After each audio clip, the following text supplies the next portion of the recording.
Welcome back to SpiritLifter. Today, I'd like to start with a story set during the 2010 World Cup.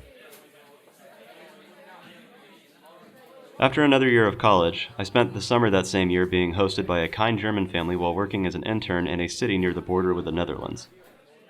I still recall the day my flight touched down in Frankfurt, and people were glued to television screens to watch the group stage match against Serbia. Ultimately, the mood was slightly dampened that day not just by my jet lag, but by the 1-0 win by the Serbs. Still, there was one more match looming against ever-formidable Ghana to hopefully see Die Mannschaft advance.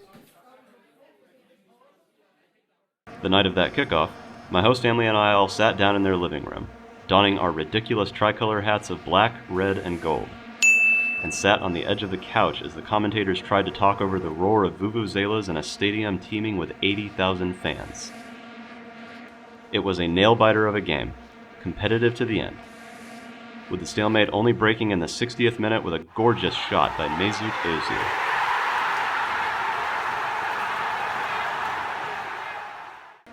Now, whether it was to calm our nerves or to celebrate victory, I still remember what I was drinking. But this is not a video about their Pilsner. Suffice to say, though, it's a brand that is undeniably bound up in memories that I fondly recall. Perhaps the sentimentality is why I was so eager to try their recently introduced Maibock. But first, you know the drill.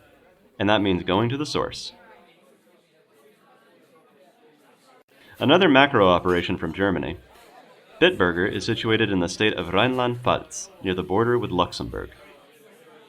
Bitburger began in 1817, with the lion's share of their output since then being their flagship Pilsner, although they also make other styles popular across Germany, from Kellerbier to cider.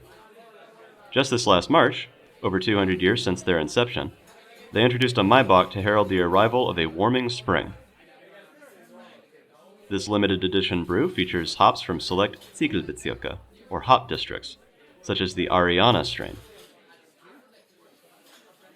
Their Maibock tilts the scales at 6.7% alcohol by volume, and although not assigned an IBU value, it is a well-hopped brew as one might infer from the green ram surrounded by the bitter cones.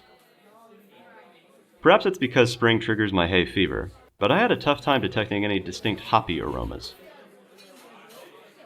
Thankfully, they came through on the sip. As one expects with Bocks, this one has a full body and a bitterness that hits a level plateau and hangs around steadily. Thank you kindly for watching. If this one is going to remain a seasonal release, I'll be looking out for it in the future. Maybe when fans are allowed back in the stands, I'll find it on my way to the pitch. Or better yet, I'll have it in my hand when I exclaim what my host father shouted during that match against Ghana over a decade ago. Wunderschönes Tor!